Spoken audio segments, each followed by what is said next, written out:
नमस्कार दोस्तों, कैसे हैं आप सब।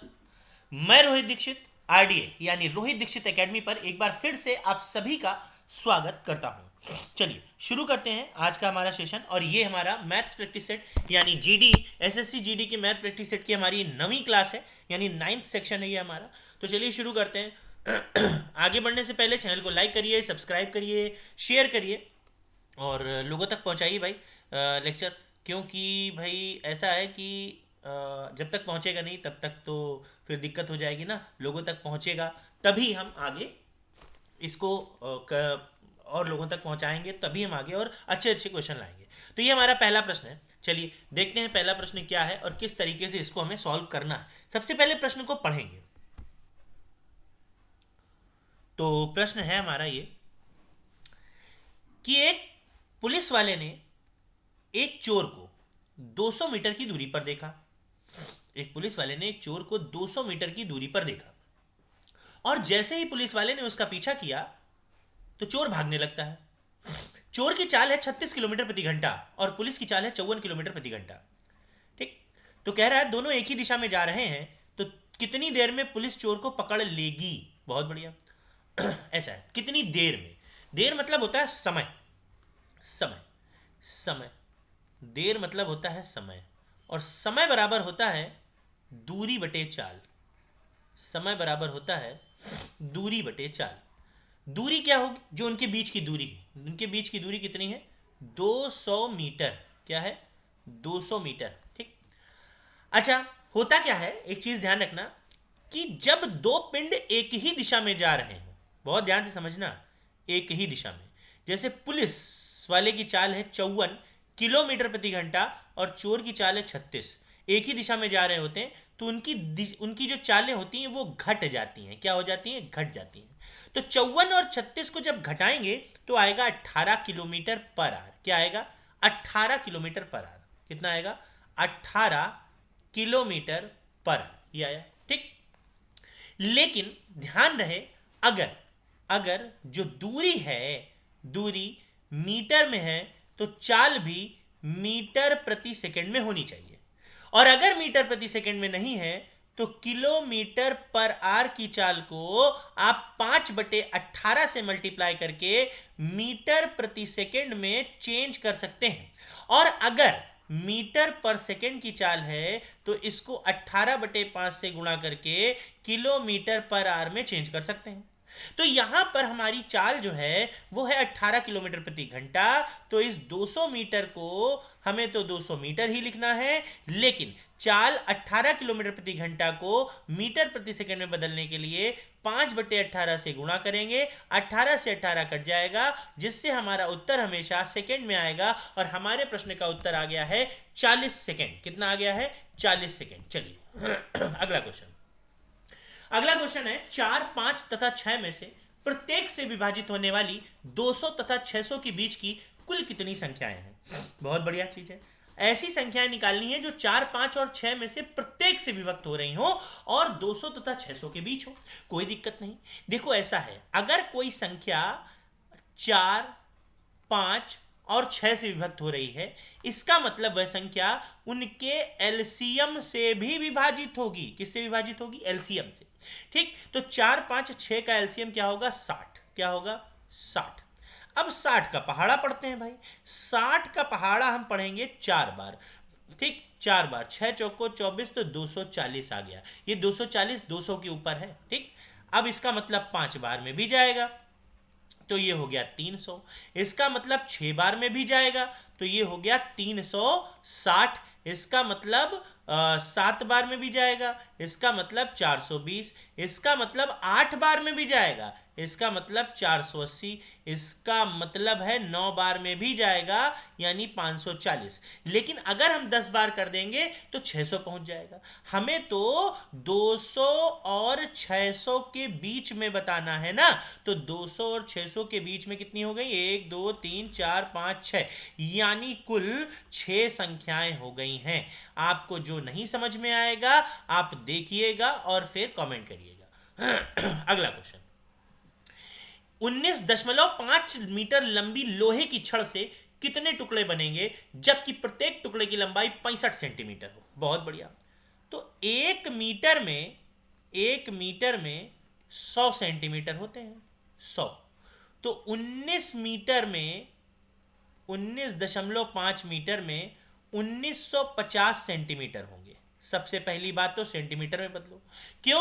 क्योंकि यूनिट यानी मात्रक सेम होने चाहिए, तो यूनिट सेम है। ठीक, अच्छा।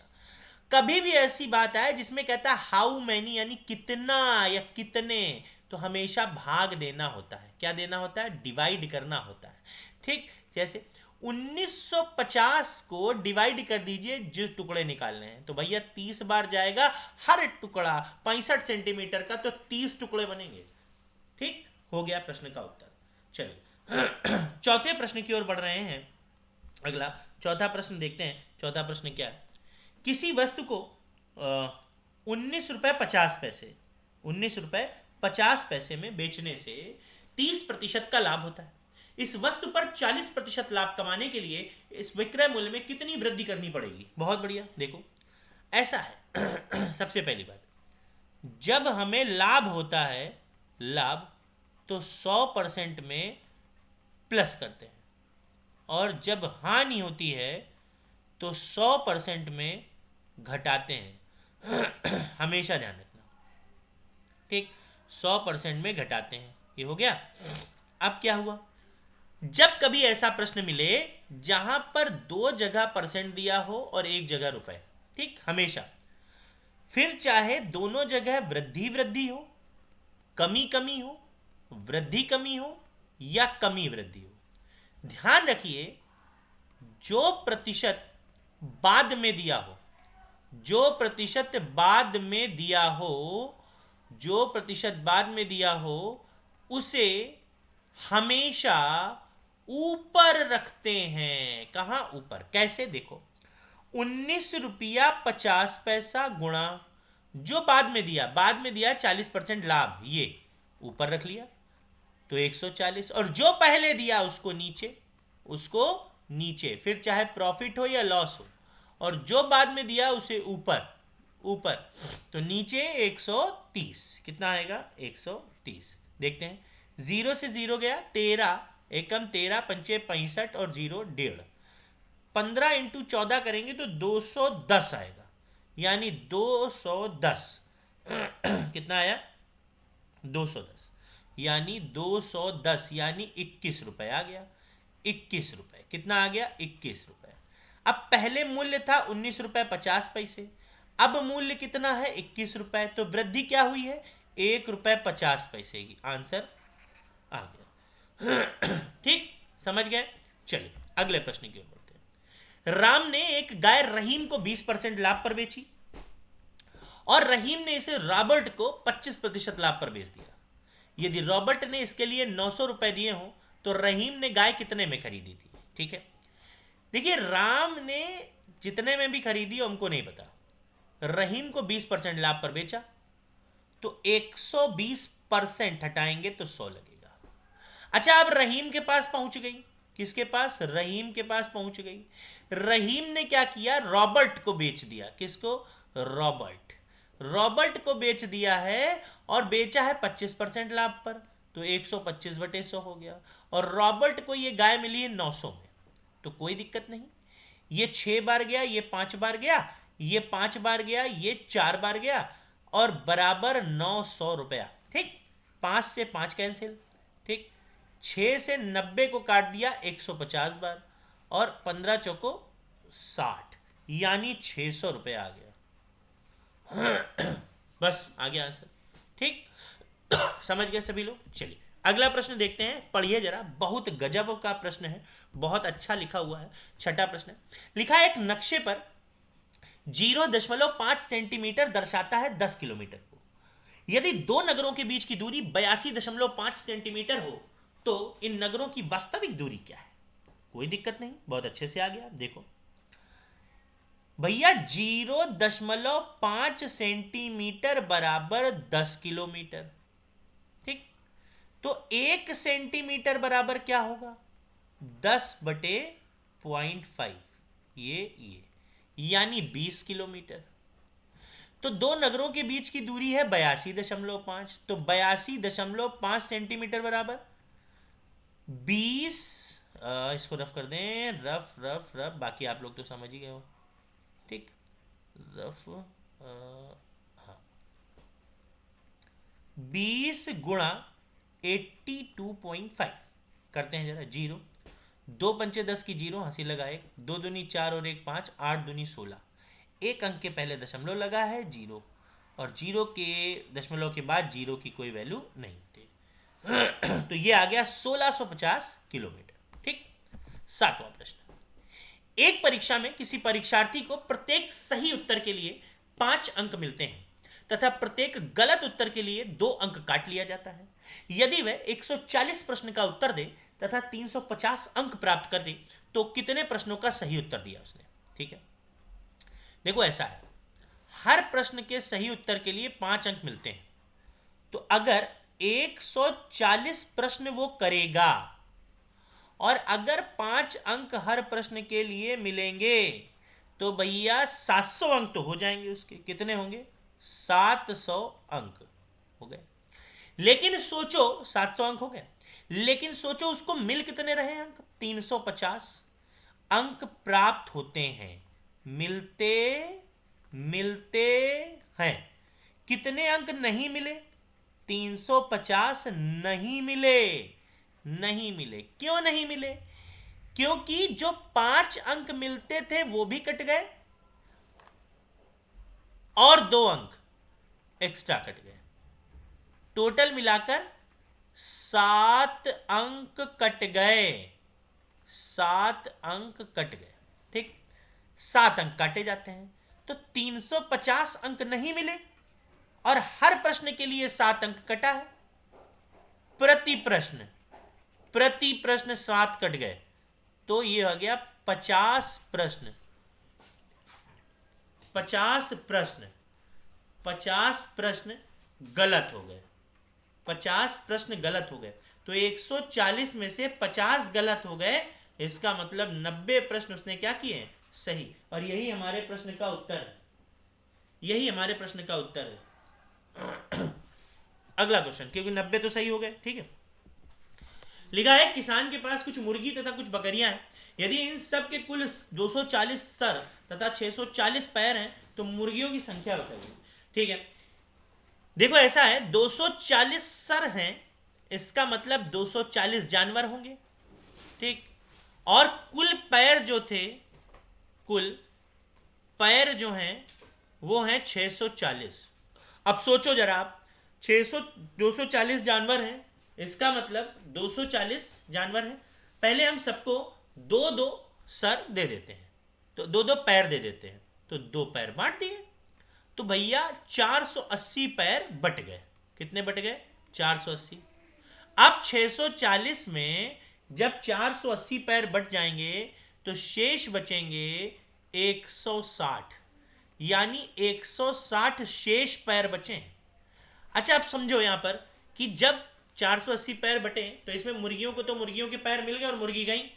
अभी बकरियों के पास 2 ही पैर हैं और 160 पैर को प्रत्येक बकरी में बांटना है तो 2-2 पैर देने पड़ेंगे क्योंकि पहले तो 2 ही मिले हैं। तो कितनी बकरियों में बटेगा? 80 बकरियां।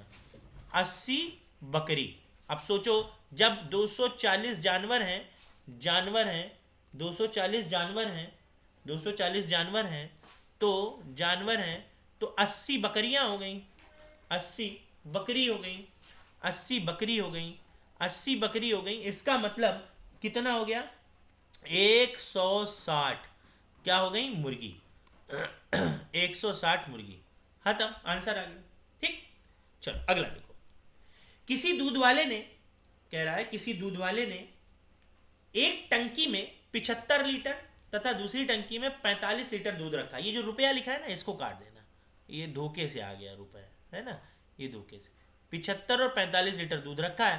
कह रहा है बड़े से बड़ा पैमाना बताओ जो इसे पूरी संख्या में माप दे। पूरी। तो आप एक बात बताओ, पूरी संख्या में क्या माप सकता है? जो ऐसी संख्या जो 75 और 45 दोनों को काटे। पूरी संख्या में मापने का मतलब यही हुआ। तो 75 और 45 को काटता है उनका HCF, कैसे काटते हैं? सबसे छोटी संख्या को उससे बड़ी संख्या से भाग देते हैं। तो 45 एकम 45, क्या बचा? 30।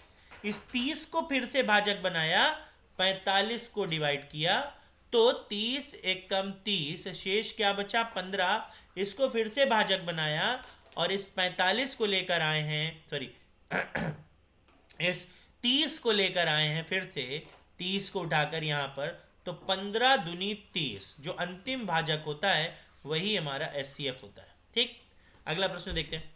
लिखा है यदि संख्या 4 8 3 2 7 हैज 8 ये 11 से विभाजित है, तो बताइए स्टार हैज के स्थान पर क्या आएगा? सम संख्या 11 से विभाजित करने वाली संख्याओं का जो भाजकता का नियम होता है, डिविजिबिलिटी, वो क्या होती है? सम स्थानों के अंकों का योग, सम स्थानों के अंकों का योग, विषम स्थानों के अंकों का योग, विषम स्थानों के अंकों का योग, और इनका अंतर या तो 0 हो या फिर 11 से डिवाइड हो, डिविजिबल जिसको बोलते हैं। तो देखते हैं जरा, 8 2 और हैज विषम 4 3 7 8। तो 4, देखो भैया विषम स्थानों के अंकों का योग क्या होगा, देख लेते हैं जरा। 4 3 7 7 7 14, 14 और 8 22 होता है, 14 और 8 22। लेकिन सम स्थानों के अंकों के योग 8 2 10 और हैज, तो 8 प्लस हैज, यानी या तो ये 11 ऐसा कुछ जुड़ जाए जो अंतर 11 आ जाए, और अंतर 11 तभी आएगा जब यहां पर 11 होगा। तो 11 बनाने के लिए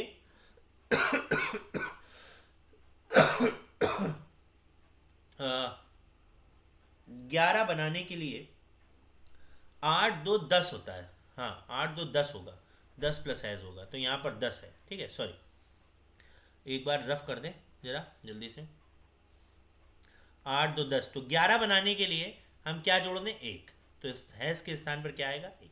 ठीक, बस आज के लिए इतना ही रखते हैं। बहुत जल्दी में ये क्लास बनाई है, तो एक बार देखिएगा, जो नहीं आता है उसको कमेंट सेक्शन में ज़रूर बताइएगा। बाकी मिलते हैं आपसे अगली क्लास में। Thank you. और थोड़ा सा अगर उसके बाद भी समझ में ना आए तो आप थोड़ा सा बैक करके देखिएगा वापस रिकॉर्डिंग को। बाकी मिलते हैं अगले लेक्चर में। Thank you.